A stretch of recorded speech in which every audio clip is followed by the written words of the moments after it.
बिस्मिल्लाहिर्रहमानिर्रहीम, अस्सलाम वालेकुम। आप देख रहे हैं स्पेशल रिपोर्ट, मैं हूं आज़म आराई।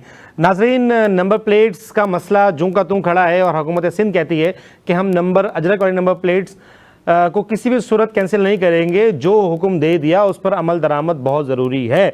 लेकिन मुख्तलिफ खबरें आ रही हैं कि ये जुल्म सिर्फ कराची के ऊपर ही क्यों होता है। जुल्म इसलिए कह रहा हूँ कि एक्साइज एंड टैक्सेशन डिपार्टमेंट ने जब पिछले 2-3 साल पहले 4 साल पहले जब आपसे टैक्स वसूल कर लिया और आपको नंबर प्लेट्स हुकूमती जो पिछली बार अजरक लगा हो, जिस पर अजरक लगी हुई थी या नहीं लगी हुई थी, वो नंबर प्लेट जब एक्साइज ने इशू की तो वो नंबर प्लेट जब आपने कैंसिल की तो आपको चाहिए था कि आप नई नंबर प्लेट्स का इजरा करते हैं और फ्री ऑफ कॉस्ट करते हैं, लेकिन उस पर आप पैसे वसूल कर रहे हैं। और जो लोग नंबर प्लेट्स इशू कर जो कहीं बाहर से लगवा रहे हैं उसको आप एक्सेप्ट नहीं कर रहे। अच्छा, इस पर जमात इस्लामी ने मोटरसाइकिल रैली निकाली और मुनम जफर खान साहब कहते हैं कि नंबर प्लेट्स के नाम पर भत्ता वसूल किया जा रहा है, जिससे मुस्तरद करते हैं।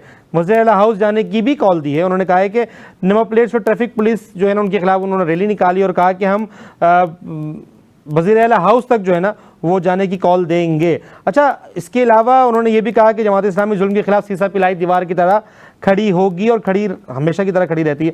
अच्छा, उन्होंने इलेक्ट्रिक के खिलाफ भी रैली निकालने का ऐलान किया है, बाकायदा एहतजाज का ऐलान किया है और इसी तरह मुख्तलिफ जो मसाइल हैं इस पर जमात इस्लामी हमेशा से एक स्टांस लेती है और आवाम के साथ खड़ी होती है। और ये नंबर प्लेट्स वाला जो मसला है ये सिर्फ कराची की हद तक है, जबकि पूरे सिंध में इसका इम्प्लीमेंट होना चाहिए। आखिर क्यों ये जुल्म सिर्फ कराची पर होता है? अगर आप देखें, आप ज़रा टूल प्लाजा क्रॉस करें तो आपको वहाँ पर मोटरसाइकिल्स पर नंबर प्लेट्स ही नज़र नहीं आएंगी, नंबर प्लेट्स ही नज़र नहीं आएंगी और बहुत सारी जगहों पर आपको नंबर प्लेट जो है ना मोटरसाइकिलों पर नज़र ही नहीं आती, इंटीरियर सिंध में आप चले जाएं तो। अच्छा जी, हम कोशिश करेंगे कि इस पर हम जमात इस्लामी से बात करें, उनका मौक़िफ़ लें। अच्छा नाज़रीन, साथ साथ आपको ये भी बताते चलें कि जो 19 जुलाई है इसमें चैम्बर ऑफ कॉमर्स ने एहतजाज की हड़ताल की कॉल दी है, जिसको ट्रांसपोर्ट ने भी सपोर्ट किया है। यानी कि जो पूरे पाकिस्तान में ट्रांसपोर्ट चलता है, हैवी ट्रांसपोर्ट, और चैम्बर ऑफ कॉमर्स की हड़ताल में शाना बशाना खड़ा है। उन्होंने कहा है कि अगर ये हड़ताल तवील होती है तो उसके लिए भी हम तैयार हैं। तो इसका मतलब ये हुआ कि अगर ये हड़ताल इस तरह कामयाब रहती है और इसमें ट्रांसपोर्ट भी शामिल हो जाता है और चैम्बर ऑफ कॉमर्स के साथ, तो इसका मतलब ये हुआ कि कराची में ख़ास तौर पर अगर हम बड़े शहरों की बात करें तो वहाँ पर सप्लाईज जो हैं वो मुअत्तल हो जाएंगी। इस पर बात करेंगे, लेकिन फिलहाल चलते हैं मेरे पहले टॉपिक की जानिब, जो कि है नंबर प्लेट्स का मसला। एक जुल्म, एक ज़्यादती कराची के शहरियों के साथ। इतनी सारी मोटरसाइकिल्स हैं कराची में, ख़ास तौर पर सारा नज़ला गरीबों पर ही गिरता है। बात शुरू हुई थी डंपर माफिया से और ख़त्म होती है मोटरसाइकिल की नंबर प्लेट्स के ऊपर। इस पर बात करने के लिए हमारे साथ सैफुद्दीन एडवोकेट साहब, नायब अमीर जमात इस्लामी कराची मौजूद हैं। इनसे बात करते हैं। अस्सलाम वालेकुम। जी वालेकुम सलाम, बहुत शुक्रिया। बहुत शुक्रिया आपका प्रोग्राम में टाइम देने के लिए। सैफुद्दीन साहब, रैली निकाली आप लोगों ने, मोटरसाइकिल रैली, इसका मकसद क्या था और आगे क्या स्टांस है आप लोगों का? देखिए, मकसद तो इसका जाहिर है कि कराची के शहरियों के साथ जो मुसलसल तरह तरह से जुल्म हो रहा है। पीपल्स पार्टी की हुकूमत बदनसीबी है सूबा सिंध की, कि पीपल्स पार्टी की हुकूमत सिंध पे मुसल्लत है और उसने पूरे सूबे को बदनसीब सूबा बना दिया है।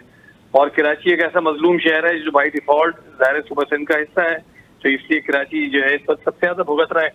अब मसला ये है कि पीपल्स पार्टी की हुकूमत कुछ देने को तो तैयार नहीं है, सिर्फ लेने के लिए तैयार है। कराची को सड़कें नहीं देते, पानी नहीं देते, बिजली नहीं देते, कूड़ा नहीं उठवाते, नाले साफ नहीं, कोई चीज नहीं करते, पार्क नहीं देते, लाइटें नहीं, कोई चीज नहीं देते, लेकिन लेने पे तुले हुए हैं। अच्छा, लेने पे भी इस तरह तुले हुए हैं कि आप सोचिए, लोगों के साथ तजलील तौहीन करके जबरदस्ती। अब ये नंबर प्लेट का मसला है भाई। नंबर प्लेट, पहली बात तो ये है कि जब गवर्नमेंट एक दफा नंबर प्लेट दे चुकी है, अब आप तब्दील करना चाहते हैं किसी वजह से, तो आप ठीक है तब्दील करें, लेकिन उसके लिए फिर आप उसके अंदर नंबर प्लेट दें, उसकी जगह दूसरी नंबर प्लेट इशू कर दें। दूसरी चीज ये है कि आपके पास कैपेसिटी नहीं है 3 नंबर प्लेट इशू करने की और आप सिर्फ लोगों से पैसे लिए चले जा रहे हैं। और उसके बाद फिर पैसे लेके आपका जो दबाव है लोगों पर कि वो नंबर प्लेट लगा लें जाली, जिसके ऊपर स्टिकर चिपका हुआ है, वो बाजार से खरीदे जाके उसको भी। जो एक्साइज एंड टैक्सेशन का दफ्तर है उसके बाहर आप देखिए बहुत सारे नंबर प्लेट वाले लेके बैठे हुए हैं, जिससे उसी तरह की एक जाली नंबर प्लेट जिसे कहें 2 नंबर, वो लोगों को लगाने पर मजबूर किया जा रहा है। तीसरी चीज ये है कि सड़कों पर नाके लगा लगाकर, देखिए लोग वैसे ही पहले तंग आए हुए हैं। जिस तरह के पुलिस वाले रंगो रूप के यहाँ पर आकर खड़े हुए हैं ना, पूरे सूबे सिंध से आपने जो है बदतरीन जो अफसरान और मुलाजमीन भर्ती करके कराची में, ये सारे लोग सिंधियों को भी बदनाम कर रहे हैं, सिंध को बदनाम कर रहे हैं। कराची में खड़े होकर जब करते हैं तो लोग हमारे भाइयों को, जो सिंधी भाई हैं, उनको लोग बुरा कहते हैं। हालांकि सिंधी तो बहुत प्यारे लोग होते हैं हमारे, लेकिन ये जाहिर है कि जब आप नाके लगा लगा के ये लोग खड़े हैं कोनों पर, और मोटरसाइकिल वाले जो अपने बीवी बच्चों के साथ जा रहे हैं, कॉलेज जा रहे हैं, स्कूल जा रहे हैं, दफ्तर जा रहे हैं, उनको आपने रोक लिया, लाइन लगा ली और तमाशा लगा रखा है कि जी मोटरसाइकिल पे तुम्हारी ये वाली नंबर प्लेट नहीं लगी हुई, फिर बदतमीजी कर रहे हैं, लोगों के गिरेबानों में हाथ डाल रहे हैं, धक्के दे रहे हैं, मुक्के मार रहे हैं, हेलमेट से पीट रहे हैं लोगों को, तो गालियां दे रहे हैं। तो जाहिर है कि कराची के अंदर तो सख्त तासुब, जो लोग ये शरारत करनी चाहते हैं ना तासुब वाली, उनके लिए तो बड़ा अच्छा मौका हाथ आ जाएगा। जमात इस्लामी जो कि सारे मसाइल को टेकअप कर रही है कराची के, और हम इसलिए ज्यादा टेकअप करते हैं कि हम ये नहीं चाहते कि कराची के जो मसाइल हैं वो खूरेजी के लिए और तासुब के लिए इस्तेमाल हो। इसलिए हमने जो मतलब अपनी कैपेसिटी से बहुत बढ़कर हम इन सारे कामों को लेकर उठे हुए हैं, क्योंकि कोई कराची वालों को का दुख दर्द बांटने के लिए जेन्युइनली तैयार नहीं है। सारे लोग जो है ड्रामेबाजी करते हैं। आपने देखा कि पहले जो हकों के नाम पर जो पार्टियां सियासत करती रही, उन्होंने कराची के साथ क्या सलूक किया, कराची को बेच डाला उन्होंने सिर्फ अपनी वजारतों के साथ। तो बहरहाल जमात इस्लामी इस पूरे काम के लिए जद्दोजहद कर रही है। नंबर प्लेट के मसले पर हमने कल मोटरसाइकिल रैली निकाली, ये एक आगाज है। अगर ये मामला नहीं थमा, अभी उन्होंने कहा कि अगस्त तक हम जो है टाइम दे रहे हैं, अगस्त मई जून जुलाई हम कुछ नहीं जानते। हम सिंपल बात ये जानते हैं कि आपने लोगों से मोटरसाइकिल की नंबर प्लेट के पैसे लिए हुए हैं, उनको आप मुफ्त के अंदर दीजिए। नंबर एक बात, उनको उस तरह जिस तरह तस्लील कर रहे हैं नाके लगा लगा कर चौकों पर चौराहों पर, वैसे भी आप देखते हैं कि हर जगह खड़े होते हैं। अभी तो ये नंबर प्लेट का मसला है, नंबर प्लेट से अलावा भी आप देखते हैं कि किस तरीके से ये लोग कोनों पे खड़े होते हैं, ट्रैफिक कंट्रोल नहीं करते, नंबर वालों को नहीं पकड़ते, जो चिंकियां हैं उनको नहीं पकड़ते, लेकिन पकड़ते किसको है, मोटरसाइकिल वाले, गरीब मोटरसाइकिल वाले को, जो मजबूर है भाई, मजबूर है क्योंकि कराची में पब्लिक ट्रांसपोर्ट नहीं है। एक जमाने में ये हाल थोड़ी था, कराची में पब्लिक ट्रांसपोर्ट होती थी, लोग रास्ते से चले जाते थे। अब मजबूर है, 45 लाख से ज्यादा मोटरसाइकिलें कराची के अंदर है। पिछले महीने इन्होंने 52,000 मोटरसाइकिलें पकड़ी। अब आप बताइए, जिन 52,000 मोटरसाइकिलों को पकड़ा होगा उनके साथ क्या हुआ होगा। वो बेचारे धक्के खाते हुए गए होंगे, कहीं चालान जमा कराया होगा, फिर धक्के खाते हुए इन लोगों के पास पहुंचे होंगे, इनके मुंह देखे होंगे, इनसे गालियां सुनी होंगी, फिर अपनी मोटरसाइकिल लेकर आए होंगे और इन 52,000 को तो पकड़ लिया, लेकिन जिन 52,000 को नहीं पकड़ा उनसे रिश्वत ली होगी। अब रिश्वत भी देखिए बड़ी हो गई है। पहले चालान छोटे थे, पहले चालान चंद हजार का था, 1,000-2,000 का, अब 25,000 से चालान शुरू हो रहा है। अब 1 लाख का चालान है, वो कहते हैं 3 लाख का भी हमने चालान कर दिया है। अब जब इतना बड़ा चालान होगा, इतनी बड़ी धमकी होगी, तो फिर उसकी रिश्वत भी बहुत बड़ी होगी। तो ये सूरत लेकिन सॉरी, बिल्कुल मैं आपकी बात को इंडोर्स करता हूं, लेकिन जो चालान है, जो चालान का मैकेनिज्म है, उसमें क्या 25,000 रुपए या 1 लाख रुपए का चालान का मैकेनिज्म, उस चालान की जो मशीन है उसमें मौजूद है? देखिए, ये तो मुझे एग्जैक्टली नहीं पता कि मौजूद है, बाहर के उसकी धमकी तो मौजूद है ना, धमकी मौजूद है, क्योंकि डीआईजी ट्रैफिक से बात हुई थी मेरी, तो वो कह रहे थे कि इतना बड़ा चालान मौजूद ही नहीं है उस मशीन के अंदर। मौजूद नहीं है, लेकिन उसकी देखिए बात, ये चालान तो की पर्ची कौन देखता है, चालान की पर्ची कहाँ है, चालान की धमकी असल में काम करती है ना। जब वो निकाल के दिखाता है कि जी आपका चालान इन मदद के तहत हो सकता है, इतने से पैसे आपको देने पड़ेंगे, तो बेहतर ये है कि आप इधर साइड में आ जाएं और ये वाली जेब के अंदर डाल दें जो डाल सकते हैं। तो ज़ाहिर है वो धमकी काम करती है अपनी जगह। अब देखें, ये जो कराची वाले देखें पहले ही बहुत तंग है। आप देखें, रात भर की लोड शेडिंग है, बाहर निकलते हैं तो टूटी हुई सड़कें उनको मिलती हैं, बारिश की जरा सी बोझ। अभी देखें हैदराबाद में क्या हाल हुआ है, आधा घंटा बारिश हुई है हैदराबाद में, सिर्फ 94 मिलीलीटर बारिश हुई है, लेकिन नहीं आधा घंटे में 94 मिली। ये जो असल में ये भी एक तमाशा है कि जहाँ जिस कोने में सबसे ज्यादा बारिश होती है ना, उसका ऐलान अभी वो कह रहे हैं जी क्लाउड बर्स्ट हुआ है। भाई मतलब कराची में यहाँ हमारे यहाँ बारिश हो, पूरे दुनिया में बारिशें नहीं होती क्या? पूरी दुनिया में भी क्लाउड बर्स्ट होते होंगे। बहरहाल मैं हैदराबाद की बात भी निकल गया था, लेकिन बात हैदराबाद के भी मसाइल यही वाले हैं, वहाँ भी पीपल्स पार्टी को हैदराबाद में सिंध का हिस्सा है, तो उस पर बात की जा सकती है, क्यों नहीं की जा सकती? हैदराबाद तो बिल्कुल करनी चाहिए। हैदराबाद तो कराची से भी ज्यादा मजलूम तरीन शहर है। कराची में तो जमात इस्लामी पूरे मसाइल को टेकअप करती है, वहाँ जमात इस्लामी थोड़ी सी कमजोर है। उनसे भी हमने कहा है कि आप लोग वहाँ मसाइल लेकर उठें, लेकिन कराची में तो चूंकि आवाज उठाने वाली बहुत मजबूत आवाज अल्हम्दुलिल्लाह हाफिज नईमुर रहमान की थी, कराची के अमीर से उन्होंने भरपूर आवाज उठाई। हैदराबाद के लिए भी अल्हम्दुलिल्लाह हम इसकी कोशिश कर रहे हैं।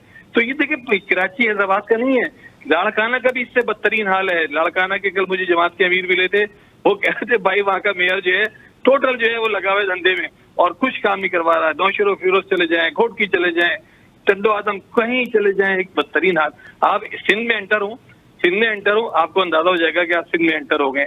17 साल से हुकूमत है पीपल्स पार्टी की, 17 साल से, और 10,000 अरब रुपए जो है ये NFC अवार्ड से ले चुके हैं। 10,000 अरब नहीं, इतने में तो 10,000 अरब से ज्यादा NFC मिला है इन्हें 17 सालों में।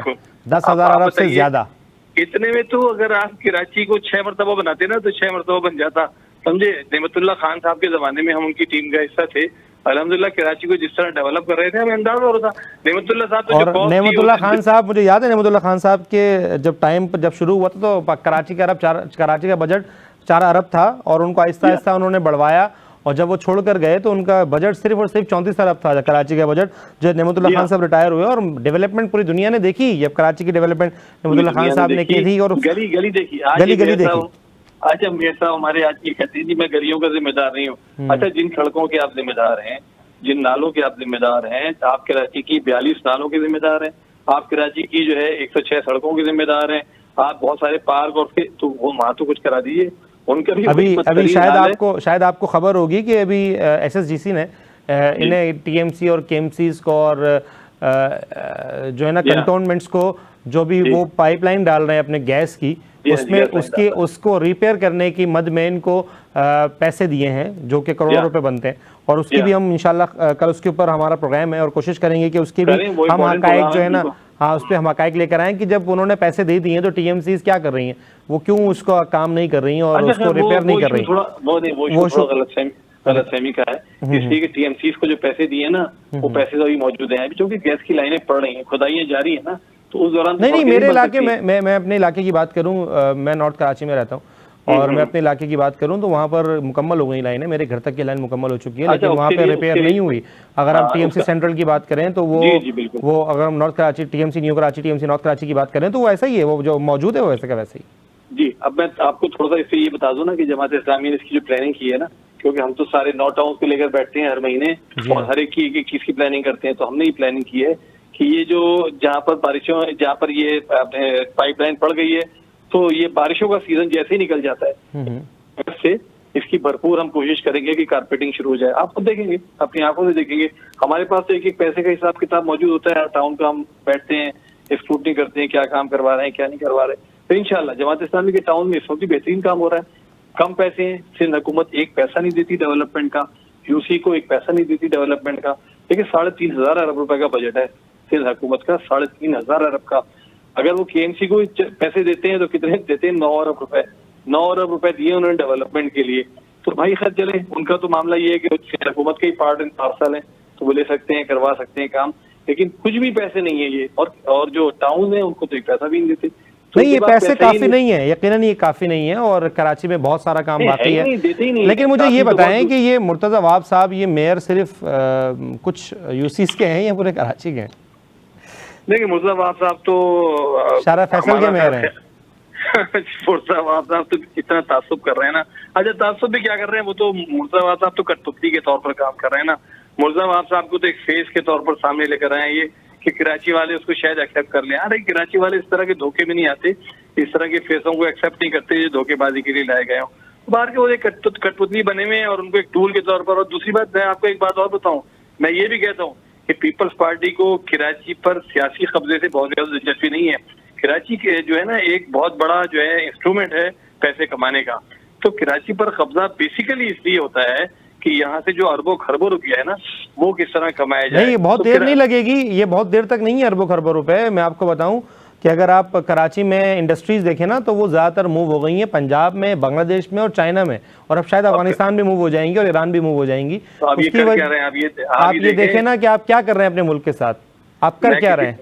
मैं किसी वक्त आपसे वो लिस्ट शेयर करूंगा कि अब ये क्या कर रहे हैं, फॉरेन फंडिंग क्या है, कर्जा, यानी कूड़ा उठाने के लिए कराची में कर्जा ले रहे हैं, कराची के अंदर पार्क बनाने के लिए कर्जा, कराची में सड़क बनाने के लिए कर्जा, कराची में नाले के लिए कर्जा, कराची में सीवरेज लाइन डालने के लिए कर्जा, कराची में पानी की, यानी कराची को इतना मकरूज कर रहे हैं। मैं आपको लिस्ट किसी आपके साथ शेयर करूंगा, आप देखिएगा कि अरबों रुपया कर्ज लिए चले जा रहे हैं। सिर्फ वाटर बोर्ड ने $1.5 बिलियन का कर्जा लिया है, $1.5 बिलियन का कर्जा।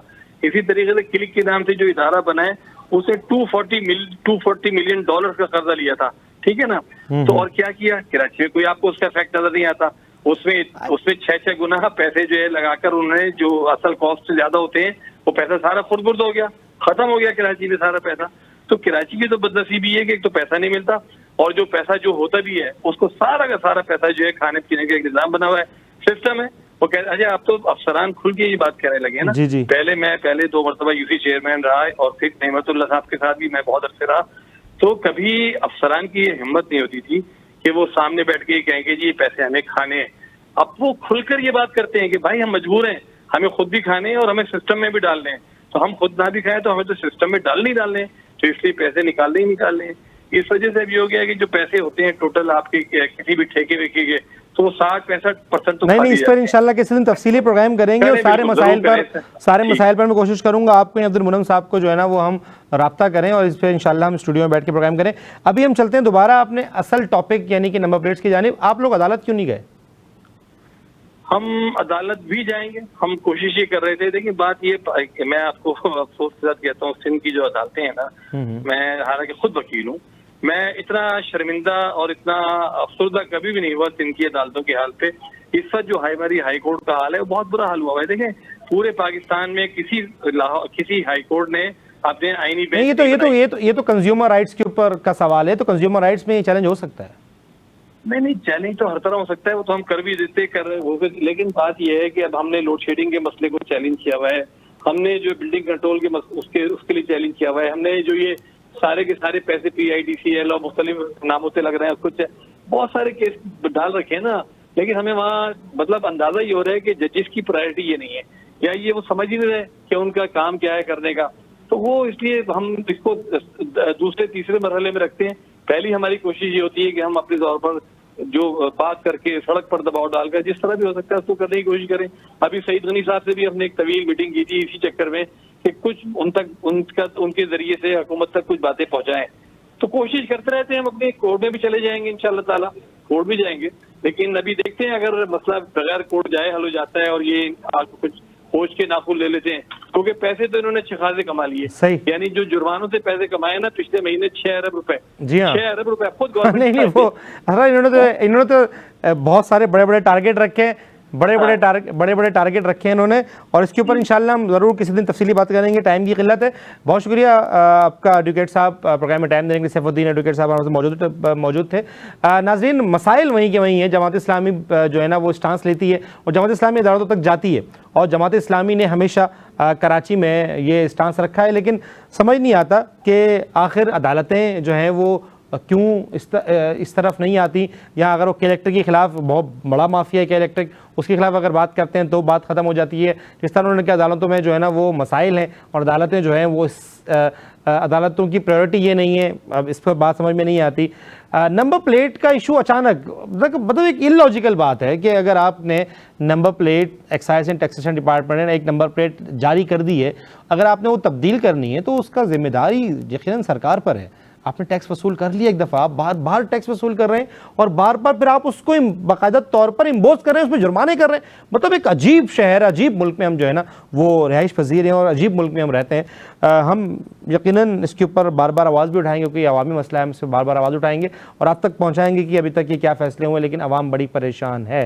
नाज़रीन, जो है ना हमारा दूसरा मसला वो भी एक टैक्सेस के हिसाब से एक मसला है, जिसके ऊपर उन्होंने FBR कहता है कि उनको गिरफ्तारियों का जो है वो कहते हैं कि गिरफ्तारी के इख्तियारात हैं।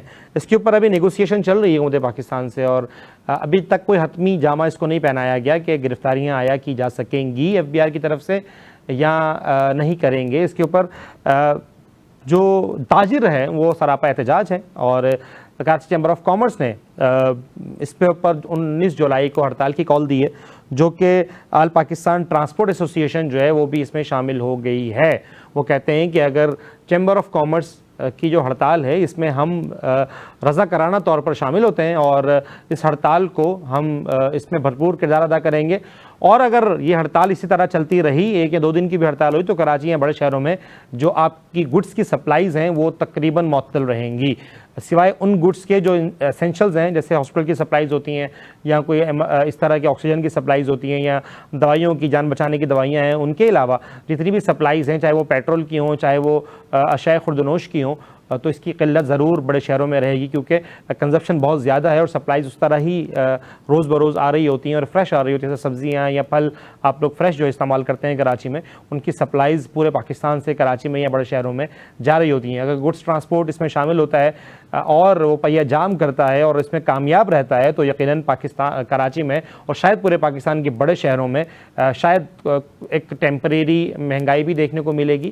क्योंकि शॉर्टेज होंगी चीज़ों की तो टेम्परेरी महंगाई भी देखने को मिलेगी और इसका नुकसान अल्टीमेटली आवाम को ही होगा, क्योंकि हुकूमत इसके ऊपर कोई स्टांस नहीं लेगी। अब देखें कि जो हमारे मिनिस्टर हैं, वज़ीर ख़जाना जो हमारे मिनिस्टर हैं, वो इनसे चैम्बर ऑफ कॉमर्स से मुज़ाकरात करने के लिए कराची तशरीफ़ नहीं ला रहे, सिर्फ फ़ोन पर बात करते हैं और यकीन दहानी कराते हैं कि इसके ऊपर हम काम कर रहे हैं, इसको हम बेहतर बना देंगे, हम इसको सही कर देंगे। और लेकिन अभी तक इसके ऊपर कोई भी इस तरह का स्टांस नहीं लिया गया और कोई भी वहाँ से कोई भी शामिल नहीं होता। मतलब वज़ीर ख़जाना साहब इतने ज़्यादा मसरूफ़ हैं जो कि वो एक बड़े शहर जो सबसे ज़्यादा टैक्स देता है, उस शहर की जो सबसे इलीट तबका है टैक्स देने का, यानी कि कराची चैम्बर ऑफ कॉमर्स, जो आपको सबसे ज़्यादा टैक्स कलेक्ट करके देता है और दायरेकार में भी आता है, आपके सारे रूल्स को वो अपने सर आंखों पर रखता है, और उसके बावजूद भी आप उनसे बात करने के लिए, आप पब्लिक सर्वेंट होने के बावजूद उनसे बात करने के लिए आप कराची तशरीफ़ नहीं ला सकते, आप उनसे बात करने के लिए उनके दफातर नहीं जा सकते। तो आप क्या करेंगे, किस तरह मुल्क का चलेगा जब आप मेन स्टेक होल्डर्स को ही एतमाद में नहीं लेंगे। जब आप मेन स्टेक होल्डर्स को एतमाद में नहीं लेते तो आपके मुल्क में मसाइल पैदा होते हैं और तासुब पैदा होता है कि आप क्या चाहते हैं, क्योंकि आप सिर्फ पूरे पाकिस्तान के वज़ीर ख़जाना है। अगर आप वफाक के वज़ीर ख़जाना तो पूरे पाकिस्तान के वज़ीर ख़जाना है और टैक्सेस आप ही लगाते हैं, तो आपका ही काम है कि आप मेन स्टेक होल्डर्स को आप एतमाद में लें, ताकि वो उनके जो भी मसाइल हैं, जो उनकी रिजर्वेशंस हैं, उसके ऊपर बात की जा सके, या आप उन्हें मनाएं या वो आपकी बात मान जाए या आप उनकी बात मान लें। इनमें से कोई एक काम तो किसी एक उस पर तो बैठें। अगर कराची चैम्बर ऑफ कॉमर्स ने हड़ताल की और उसमें ट्रांसपोर्ट, आल पाकिस्तान ट्रांसपोर्ट शामिल हो गया, तो आप ये सोचें वज़ीर ख़जाना साहब, औरंगज़ेब साहब, कि कहाँ पहुँचेगी हमारी सप्लाईज़ और हम कैसे खाएंगे फ्रूट, फल, सब्जियां, हम किस तरह इसको लेंगे। हम क्यों जो है ना वो एक मसनूई महंगाई की तरफ आप मुल्क को धकेल रहे हैं। आप क्यों कराची को क्यों कराची में पहले ही बहुत मसाइल हैं, क्यों आप मसनूई महंगाई की तरफ दोबारा धकेल रहे हैं। और आप अच्छी तरह जानते हैं कि कराची में या पाकिस्तान में कोई एक चीज़ अगर एक दफ़ा महंगी हो जाती है, उसको दोबारा सस्ता करना या उसको दोबारा उस कीमत पर लेकर आना इंतहाई मुश्किल होता है। बहुत मुश्किल हो जाती हैं ये चीज़ें, इसको मैनेज करना बहुत मुश्किल काम होता है। आखिर क्यों आप कराची तशरीफ़ नहीं ला रहे, तो आप क्यों तशरीफ़ नहीं ला रहे, क्यों आप इसके ऊपर बात नहीं कर रहे, आप क्यों आप चैम्बर ऑफ कॉमर्स से मुज़ाकरात के लिए तैयार नहीं हैं, आप क्या चाहते हैं, क्या आप मतलब या आप समझ में नहीं आती कि आप किस तरह आप चाहते क्या हैं। यहाँ वज़ीर-ए-आज़म साहब जो हैं वो क्या चाहते हैं। वज़ीर-ए-आज़म साहब को चाहिए कि हिदायत करें कि आप जो हैं वो इनसे बात करें। और सदर ज़रदारी साहब से हम रिक्वेस्ट करेंगे कि आप सदर पाकिस्तान हैं, आप वज़ीर-ए-आज़म साहब से रिक्वेस्ट करें कि वो अपने वज़ीर को कहें कि अब कराची चैम्बर ऑफ कॉमर्स से आप बात करें। आप सिंध के लीडर हैं, आप जो सिंध में बहुत बड़ी पार्टी है आपकी, जो सबसे ज़्यादा आपको जो वोट मिलता है वो सिंध से मिलता है, तो आपका काम है कि आप कराची चैम्बर ऑफ कॉमर्स के साथ खड़े हों। बल्कि आपको इसके ऊपर कोई ना कोई स्टेटमेंट भी देनी चाहिए कि आप वज़ीर जो ख़जाना है उनसे आप बात करें कि इनके पास जाएं और इनसे मुज़ाकरात करें। इतना टाइम निकालें, एक दिन का टाइम निकालना कोई बड़ी बात नहीं है। वज़ीर औरंगज़ेब साहब के लिए बजट पेश हो गया, आपका काम क्या है। अब तो सिर्फ आपने पॉलिसीज़ बनाकर दे दी हैं, आपको पॉलिसीज़ इंप्लीमेंट करना तो ब्यूरोक्रेसी का काम है, वो करती रहेंगी। लेकिन आपका जो काम है आप वो तो कम से कम संभालें। आप क्या कर रहे हैं मेरे तो सुनने में यह है, खैर वो एक अलग सी बात हो जाएगी। लेकिन ये बात ठीक नहीं है कि आप इस तरह लोगों के साथ चैम्बर ऑफ कॉमर्स को आप इस तरह मजबूर रखें, मशगूल रखें। तो नाज़रीन, ये सारे मसाइल हमारे ज़िंदगी में इस वक्त मौजूद हैं और इसमें ये सारे अल्टीमेटली पूरे पाकिस्तान के मसाइल हैं। अभी सुनने में ये आ रहा है कि शायद जब आप कैश निकालेंगे, विड्रॉ करेंगे 1 लाख से ऊपर की अमाउंट या 2 लाख रुपए की अमाउंट, तो उसमें एक भारी टैक्स वसूल किया जाएगा। मैं ख़ुद जब कोई भी इंटरनेशनल ट्रांजैक्शन करता हूँ तो अगर हम फाइलर हैं तो हमें 5% टैक्स जो है वो देना पड़ता है। मिसाल के तौर पर अगर मैं 1000 रुपये की ट्रांजैक्शन करता हूँ इंटरनेशनली, तो उसके ऊपर मुझे 100 रुपये अगर ट्रांजैक्शन करता हूँ तो 5 रुपये मुझे उसमें देना पड़ते हैं विद होल्डिंग टैक्स या बताइए इंटरनेशनल ट्रांजैक्शन टैक्स। अगर मैं कोई चीज़ बाहर से 10,000 रुपये की ख़रीदता हूँ तो अल्टीमेटली मैं उसके ऊपर 500 रुपये टैक्स दे रहा होता हूँ। नाज़रीन, इसी बात को आगे बढ़ाने के लिए हमें टेलीफोन लाइन पर एक मोहसिन साहब सीनियर साफ़ी हैं मौजूद हैं। अस्सलाम वालेकुम। वालेकुम अस्सलाम। मोहसिन साहब, बहुत शुक्रिया प्रोग्राम में टाइम देने के लिए। हम बात कर रहे हैं ताजिर बरादरी की जो हड़ताल है इसके ऊपर। ये हड़ताल क्यों की जा रही है, आखिर क्या वजह है। कि हमने तो सुनने में आया कि चैम्बर ऑफ कॉमर्स से औरंगज़ेब साहब जो वज़ीर ख़जाना है वो मिलने को तैयार नहीं है। अच्छा जी, लाइन जो है इनकी ड्रॉप हो गई है और हम कोशिश करेंगे हमारी टीम से कि वो दोबारा इनसे रब्ता करने की कोशिश करें और इनसे हम मौक़िफ़ लें कि चैम्बर ऑफ कॉमर्स क्या कह रही है इस बारे में। और हमारी कोशिश ये होगी कि इससे पहले हम कल के या परसों के प्रोग्राम में चैम्बर ऑफ कॉमर्स के नुमाइंदगान को भी हम अपने प्रोग्राम में शामिल करें ताकि उनसे सही मौक़िफ़ लिया जा सके। और कोशिश करेंगे कि किसी फेडरल की हुकूमती नुमाइंदे को प्रोग्राम में शामिल करें ताकि उनसे भी पूछा जाए कि आखिर क्या वजूहत हैं कि आप उनके मुज़ाकरात में शामिल क्यों नहीं हो रहे, औरंगज़ेब साहब कराची क्यों नहीं आ रहे, क्यों मुज़ाकरात नहीं किए जा रहे। सिर्फ टेलीफोन पर बात करना मसाइल का हल नहीं है। हड़ताल होती है तो अल्टीमेटली मसाइल सिर्फ़ और सिर्फ गरीब लोगों के लिए, दिहाड़ीदार मज़दूरों के लिए ही पेश आएंगे और कराची या जो पाकिस्तान के बड़े शहर हैं वो मसनूई महंगाई की तरफ जो है ना वो जाएंगे। और एक दफ़ा महंगाई हो जाती है तो किसी भी चीज़ को रिफ़ंड करना, रिटर्न करना बहुत मुश्किल हो जाता है, ख़ास तौर पर उन चीज़ों को जो महंगाई में शामिल हो जाए जिनकी कीमतें तय नहीं होती हैं, जिनके ऊपर कीमतें लिखी नहीं होती, जिसमें फल और सब्ज़ियाँ ख़ास तौर पर ये चीज़ें आती हैं। अच्छा, इसमें एक और मसला ये है कि हमारी माशाल्लाह जो हुकूमत सिंध है और प्राइस कंट्रोल डिपार्टमेंट है वो चीज़ों को चेक ही नहीं करता। आज तक मैंने किसी प्राइस कंट्रोल डिपार्टमेंट को या फूड कंट्रोल अथॉरिटी को सड़कों पर या किसी रेस्टोरेंट्स को, हम बहुत से रेस्टोरेंट्स में जो है ना विज़िट कर रहे होते हैं, मैंने किसी रेस्टोरेंट में इनको जाते हुए नहीं देखा कि वो किसी रेस्टोरेंट की पर गए हों। सारा काम मीडिया और NGOs के इदारे कर रहे होते हैं और जब मीडिया इनके ऊपर आवाज़ उठाती है तो उनको भी जो है ना वो कहीं ना कहीं रोक दिया जाता है। KMC DMCs जो है ना वो इसके ऊपर काम नहीं कर रही होती। हुकूमत सिंध पता नहीं क्या कर रही है। क्या प्राइस कंट्रोल, एक कमिश्नर कराची साहब जो हैं वो सुबह उठते हैं, नींद से जागते हैं, अपनी मोहतरमा जो है ना जो उनके मुलाजमीन हैं या बेगम है उनसे वो पूछते हैं कि भाई आज चिकन का रेट क्या होना चाहिए, तो वो चिकन का रेट यूँ लिखते हैं और ट्वीट कर देते हैं। लेकिन जब हम दुकान पर जब पहुंचते हैं तो वो रेट और उस रेट में बहुत डिफरेंस होता है। इसी तरह जो इनकी लिस्ट निकलती है रोज़मर्रा की, आप यकीन जानिए कि उस लिस्ट के मुताबिक हमें कोई भी चीज़ नहीं मिल रही होती। एक चिकन और एक दूध का रेट तो कंट्रोल नहीं कर पा रहे थे आज तक, और अब जो है वो आखिर उन्होंने वो रेट रख दिया जो डेयरी फार्मर्स ने रखा था ताकि जो है ना वो मैच कर सकें, रोज़ की ज़रारत से जो है ना बच सकें। तो वो रेट रख दिया जो डेयरी फार्मर्स ने रखा था। मतलब ये तो हमारे मुल्क का जो हाल। नाज़रीन, यहीं तक था आज का हमारा प्रोग्राम। हम कोशिश करेंगे कि आपको इस तरह के प्रोग्राम और भी दिखाएं, कराची के मसाइल पर आप बात करें और हम कराची के मसाइल के लिए आवाज़ उठाएँ। नाज़रीन, ये था आज का प्रोग्राम। आपसे मुलाकात होगी कल के प्रोग्राम में। अपना बहुत सारा ख्याल रखिएगा। मुझे दीजिए इजाज़त। अल्लाह ने के बाद। पाकिस्तान जिंदाबाद।